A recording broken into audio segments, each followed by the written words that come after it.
Shalom Bapak Ibu Saudara, suatu sukacita yang luar biasa kembali kita boleh berjumpa di hari yang luar biasa ini.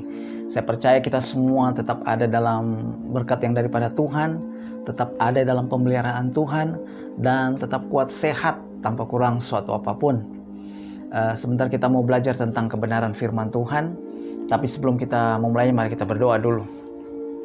Kami mengucap syukur Bapa di surga, terima kasih buat anugerah Tuhan, kebaikan Tuhan yang Tuhan beri dalam hidup kami, sehingga kami boleh ada tanpa kurang suatu apapun, semua karena kebaikan Tuhan. Tuhan Yesus, sebentar kami mau merenungkan sebagian kecil daripada firman-Mu. Mari sebelum kami belajar firman Tuhan, Tuhan mempersiapkan setiap kami, sehingga pada saat kami belajar firman Tuhan, kami mendapatkan peneguhan, kami mendapatkan pelajaran, kami dapatkan rema yang daripada Tuhan, sehingga firman Tuhan ini memberikan kami kekuatan, kemampuan di dalam masa-masa sekarang ini.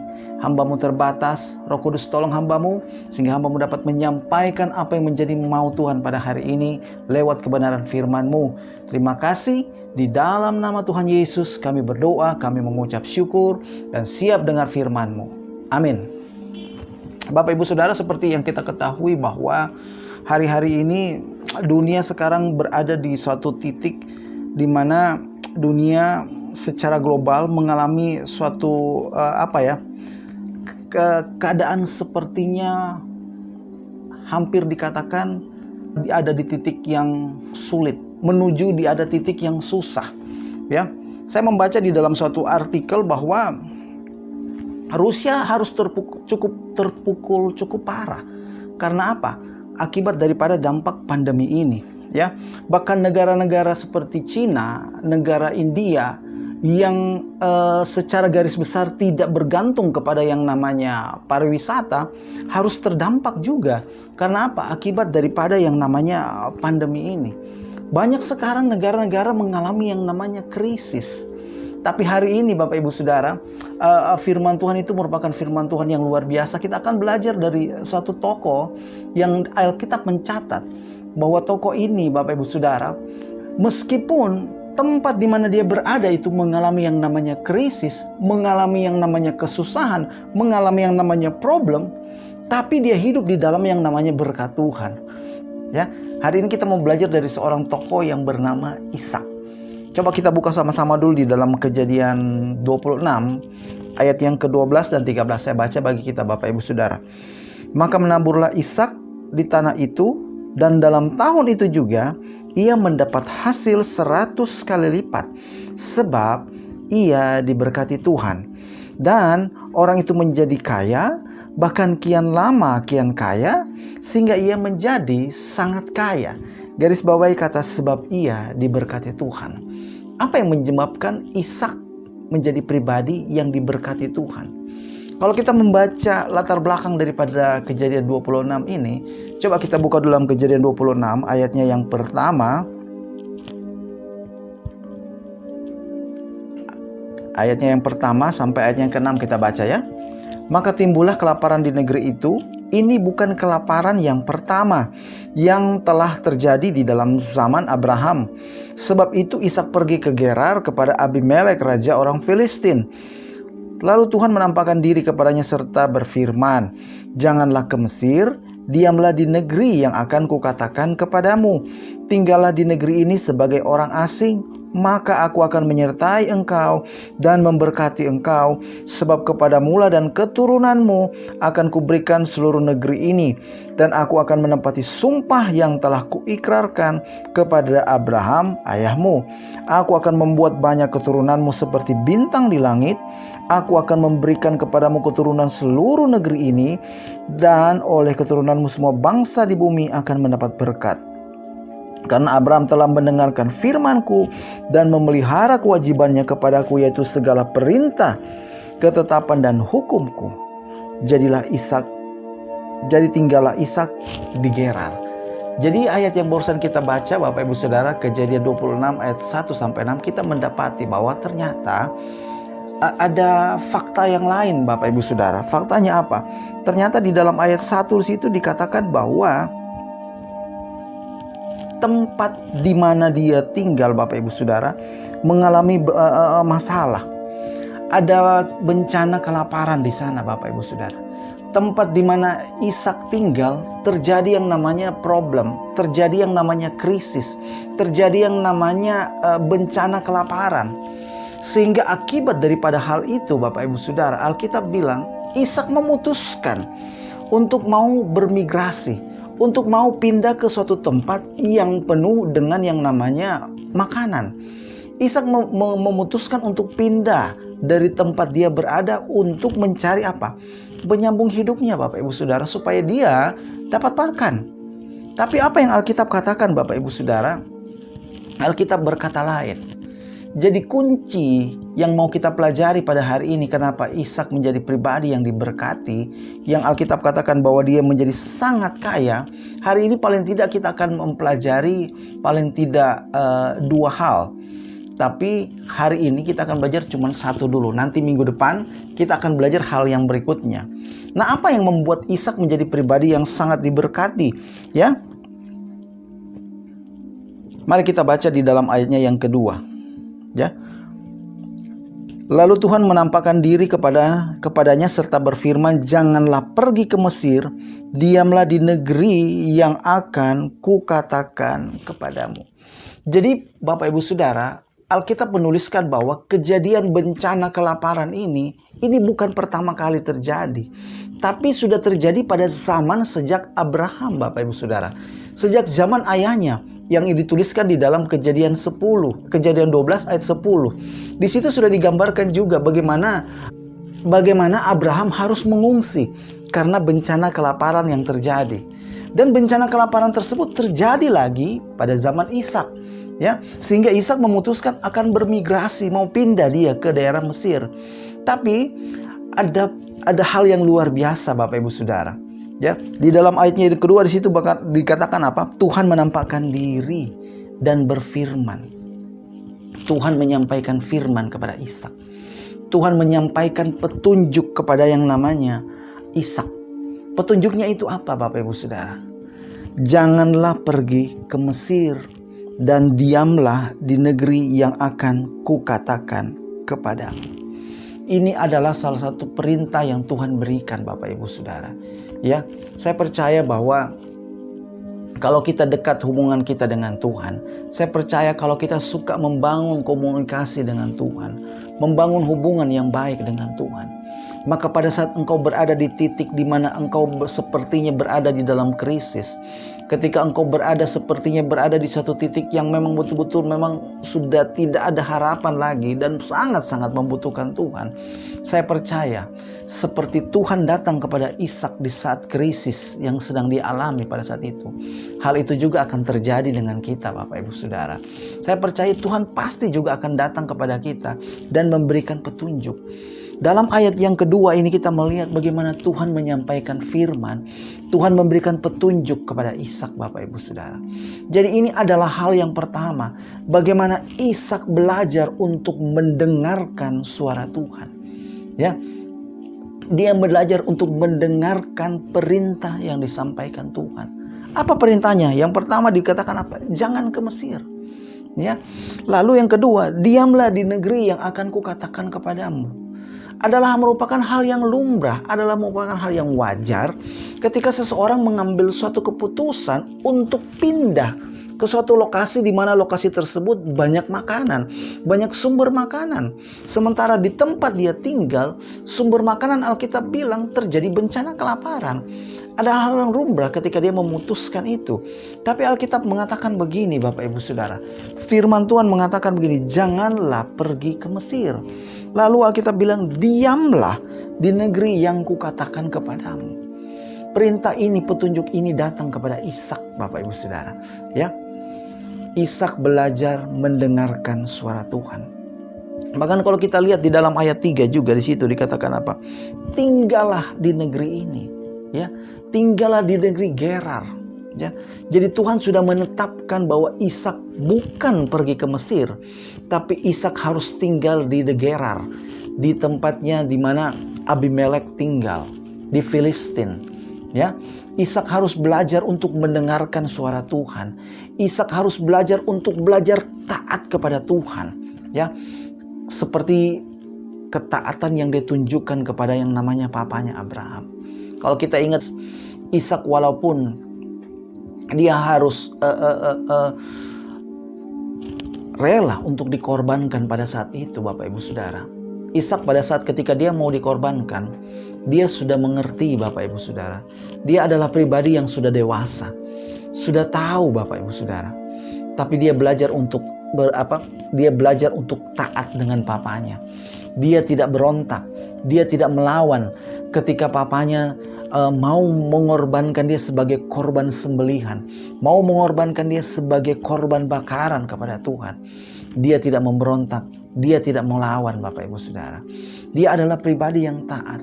Dan ketaatan ini dia tunjukkan lagi ketika Tuhan berfirman, jangan pergi ke Mesir. Diamlah di negeri yang akan kukatakan kepadamu. Tinggallah di negeri itu. Ketaatan itu, Bapak Ibu Saudara, dia tunjukkan dengan cara apa? Dia mendengarkan suara Tuhan. Adalah mutlak bagi kita, Bapak Ibu Saudara. Yang Alkitab katakan kita ini adalah anak. Wajib untuk mendengarkan suara Tuhan. Mutlak bagi kita untuk mendengarkan dan mentaati yang namanya firman Tuhan. Coba kita mau bandingkan dulu dengan suatu ayat di dalam 1 Samuel 15 ayat 22. Mari coba kita buka 1 Samuel 15 ayat 22. Tetapi jawab Samuel, apakah Tuhan itu berkenan kepada korban bakaran dan korban sembelihan sama seperti kepada mendengarkan suara Tuhan? Sesungguhnya mendengarkan lebih baik daripada korban sembelihan. Memperhatikan lebih baik daripada lemak domba-domba jantan. Bapak Ibu Saudara, latar belakang daripada 1 Samuel 15 ayat 22 ini. Suatu ketika Tuhan berfirman kepada Raja Saul. Dia mengatakan, engkau harus membunuh raja orang Amalek beserta dengan rakyatnya.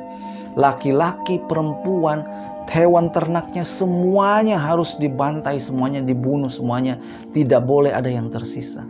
Kalau kita membaca Alkitab kita, Bapak Ibu Saudara, Raja Saul tidak mendengarkan perintah Tuhan. Ya, ini adalah salah satu dasar kenapa Raja Saul ditolak menjadi raja bangsa Israel. Ditolak Tuhan. Kenapa? Karena dia tidak mendengarkan suara Tuhan. Alkitab bilang sesungguhnya mendengarkan lebih baik daripada korban sembelihan. Dengarkan baik-baik. Tuhan inginkan dari kehidupan kita adalah kita belajar untuk mendengarkan, mentaati yang namanya kebenaran firman Tuhan. Mendengarkan apa yang menjadi kehendak Tuhan. Mendengarkan apa yang menjadi mau Tuhan dalam kehidupan kita. Kalau mungkin kita akan bertanya, bagaimana caranya saya mau mendengarkan suara Tuhan? Baca Alkitab kita, Bapak Ibu Saudara. Apa yang Tuhan sampaikan, apa yang kau baca pada hari itu, renungkan. Itu adalah perkataan firman Tuhan. Lewat renungan firman Tuhan, lewat khotbah-khotbah yang kita dengarkan. Itu semua adalah perkataan-perkataan Tuhan. Ya.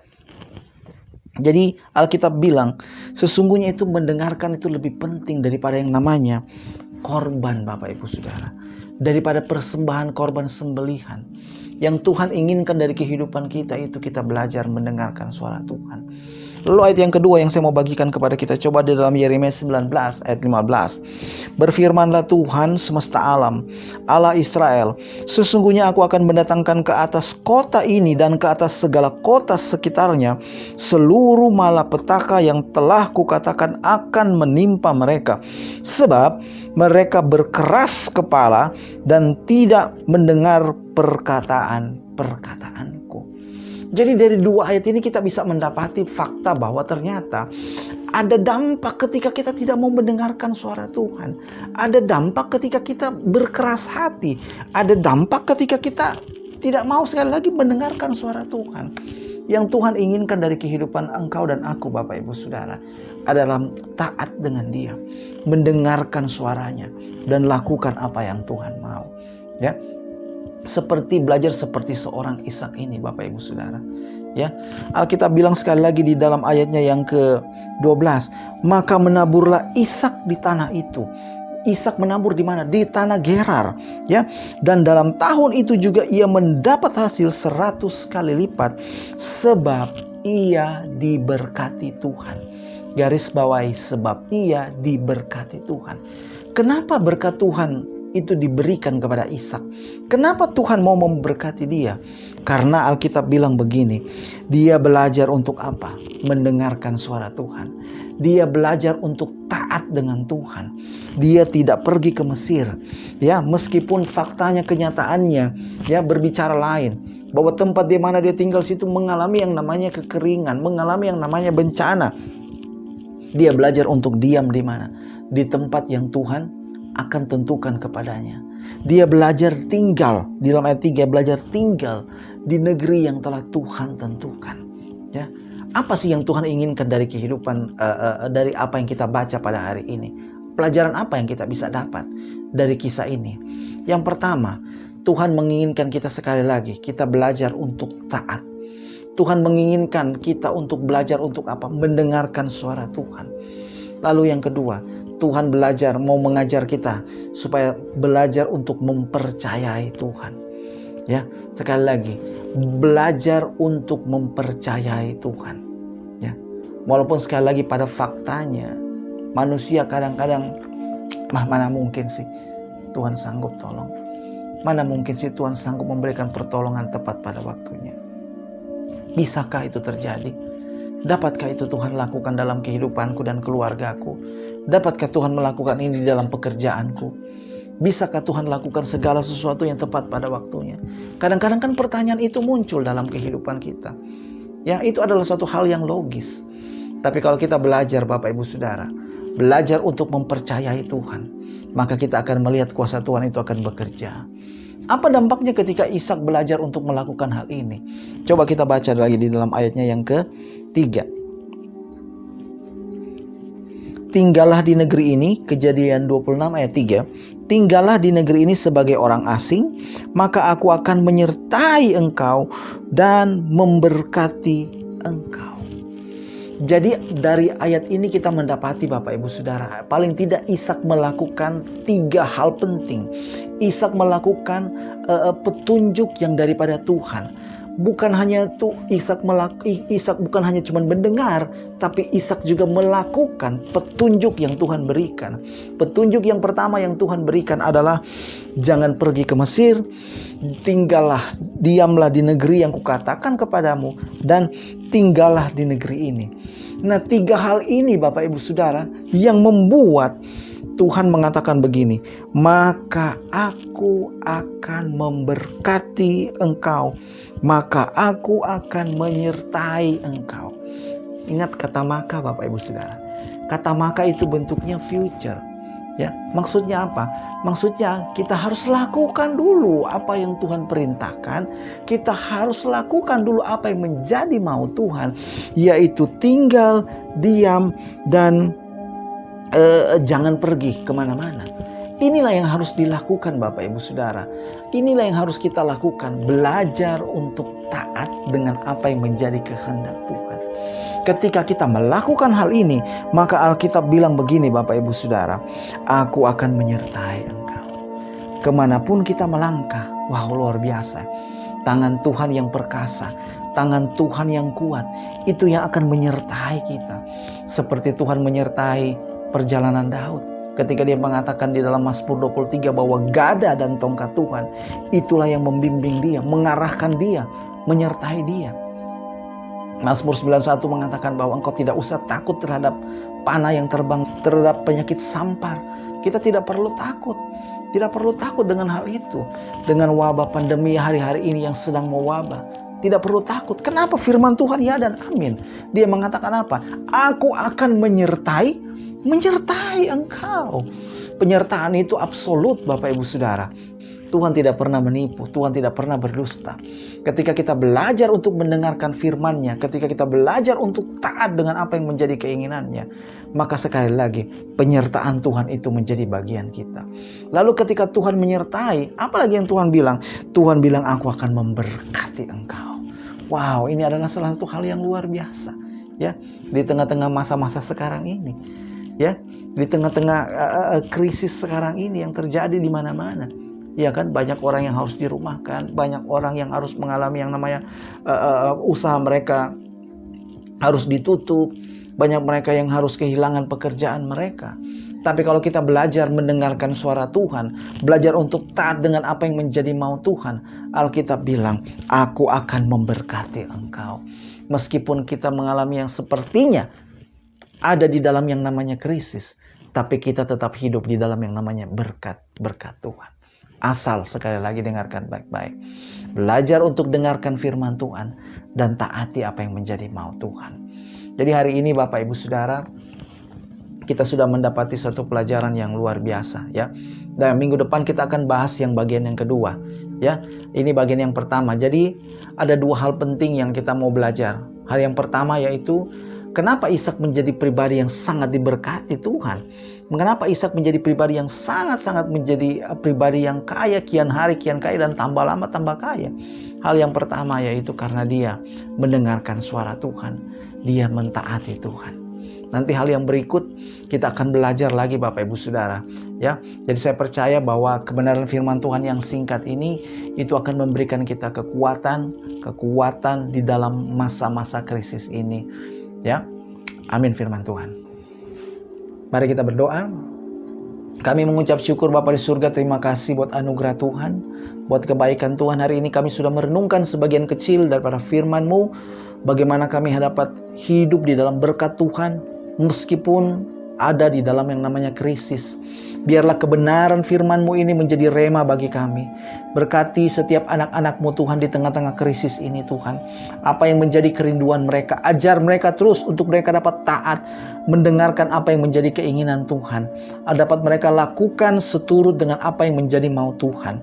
Sehingga ketika kita belajar untuk melakukan hal ini, kami percaya firman-Mu ya dan amin.